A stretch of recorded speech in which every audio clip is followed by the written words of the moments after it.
So I'm here in Beverly Hills, California, about to go to Mr. Ty Lopez's mansion. And I've been thinking a lot about, those little moments in between, those little instances, maybe hour to 2 hours that you have before something major is occurring in your life, and how to really try to take advantage of those as much as possible.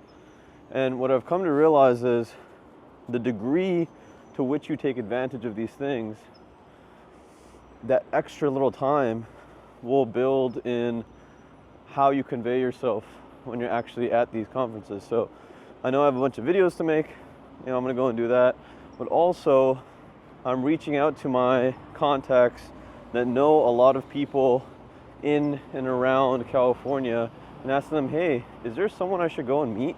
Is there an opportunity that I'm missing here? Is there something that I should be thinking about that perhaps I'm not? I mean, I've come some distance so far in terms of understanding, business and relationships and money, but I know I have a long, long way to go. And really, the only thing that's going to get me there is utilization of opportunities and staying humble. So what I'm trying to accomplish today is I could take an Uber easily to the mansion. I could very easily take, a little moped bike or something, but I haven't really experienced Beverly Hills before. So I said to myself, Rob, you got some videos to make. You got some things you got to see in life. And guess what? Walking around dressed in a suit probably isn't that bad for you in an area full of rich people anyway. So triple down, care, and see some things, and hopefully show you guys some things. So it's been really weird, kind of a smoggy 2 days in California so far. And I had some really good conversations with my friend that's lived here for a couple of years, and he told me some kind of dark things about California, some kind of dark things about his outlook on life and this and that. And I'm not all that surprised. I've known him for a long time, but I think a lot of people feel this way about life these days, especially in America, where you're either someone, in my opinion, you fall into three classes. You're either someone that has seen the things in the world and said to yourself, okay, I am all for trying to make this better. You're someone that's seen the things in the world and said that I am trying to make things worse. And you're someone that's seen the world and said, I am not trying. I'm okay with lying down and going to sleep. And I think the latter option is probably the easiest, because it doesn't really require that much mobility.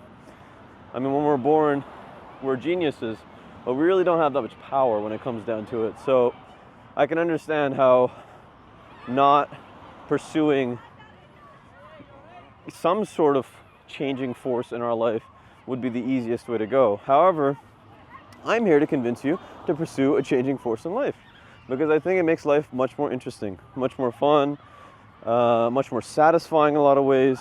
And really all it takes is just trying to get a little bit better every day. And there's a lot of reasons to not do that. There's a lot of excuses that are going to come across your path, and a lot of people that are going to say, I don't know if it's worth it. A lot of skeptics, but in my experience, when I pursue bettering myself, I tend to feel a lot better about waking up in the morning, about going to sleep, about how I spend time with the people I love. So I'm trying to empower you. And let me tell you this. So in my life, whenever I've gone out of my way to become a little bit better, to get some more information, to look optimistically at things, I have found every single time that I actually do have the ability to change the world around me.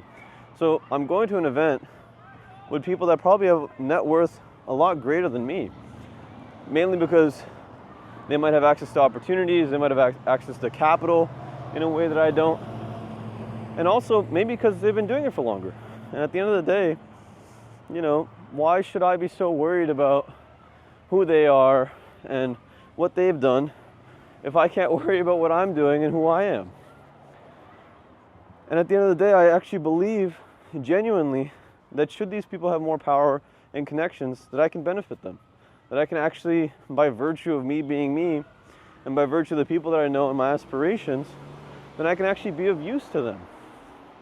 And really, when it comes down to it, especially men in society, I think we're just looking to be useful. And we're kind of bored. We're kind of bored as a culture, in the United States at least. Because I was having this conversation with that same friend, and I told him, I was like, you know, we have greater wealth in the world, meaning the ability to produce things, access to food, basic shelter, like water, than we ever have in human history.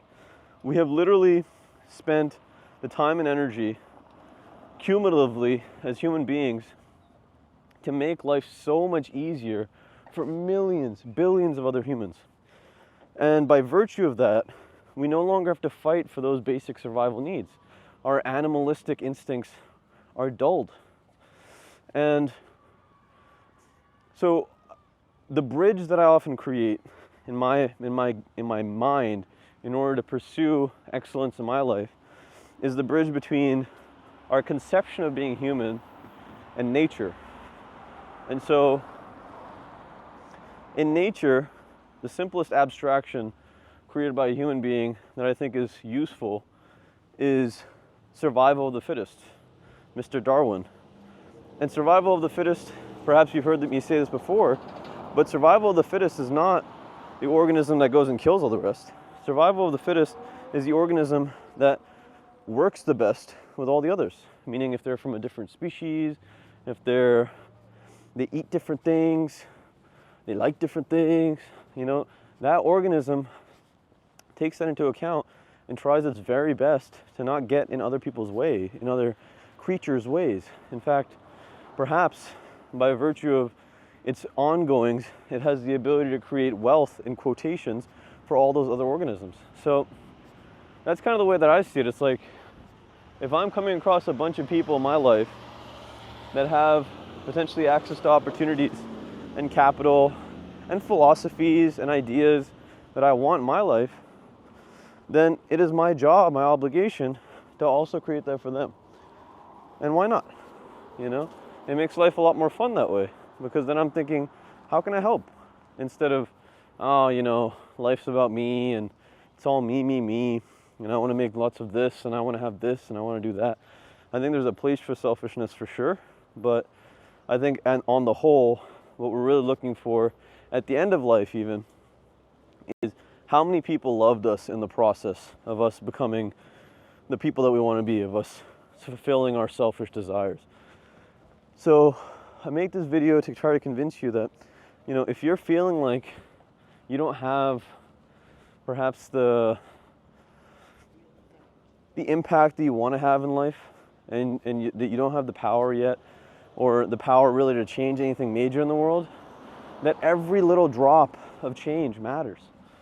That every little conversation, that every little interaction, every little push, budge, whatever, makes a difference in someone's life. And that ripple can very well affect large people. You never know, right? So I'm walking around in Beverly Hills making a stupid video about things, right? Someone might be thinking, who the hell is this guy? And then they might be like, I wonder if he's talking about houses and cars and wealth, or if he's talking about human emotional intelligence. I bet they won't think that, but I think it's a lot more empowering to realize that our decisions really do make the difference, my friend. And to live a life like that, to give a little every day, a little bit more, to grow a little every day, I believe is a much more satisfying way to live. So spend the time, how we doing? Spend the time to, I don't know, do the things. You know, if you have that extra 1 hour, 2 hours in the day, spend the time to do the research. Spend the time to make some videos. I don't know, write something. Meet some people, shake some hands, have a good vibe about you. And mind you, some of you might be thinking, you know, Rob, you're just happy and optimistic like this because you haven't been through shit in life. I'll tell you, the people that smile the most are the ones that have been through some shit in life. So get to it, my friend, and I hope to see you on the other side. Actualize your potential catalyst. This world needs you. Take care of yourself. Peace.